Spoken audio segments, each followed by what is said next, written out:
আসসালামু আলাইকুম। স্বাগতম আমার চ্যানেলে জ্ঞান থেরাপি বাংলা। আজ আমরা কথা বলবো আমাদের প্রিয় কচু শাক, কচুর লতি, কচুর ডাঁটার ঔষধি গুণাগুণ এবং উপকারিতা নিয়ে। কচু শাক আমাদের সবার পরিচিত। এই শাক নানা পুষ্টিগুণে ভরপুর।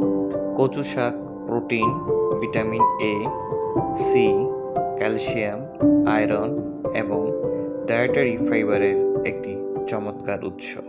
চলুন জেনে নিই কচু শাকের কিছু ঔষধি গুণাগুণ নিয়ে। কচু শাক রোগ প্রতিরোধ ক্ষমতা বৃদ্ধি করে। কচু শাকে ভিটামিন সি এবং শরীরের রোগ প্রতিরোধ ক্ষমতা বাড়াতে সাহায্য করে। হজমের জন্য উপকারী। কচুর শাকে প্রচুর ডায়েটারি ফাইবার থাকে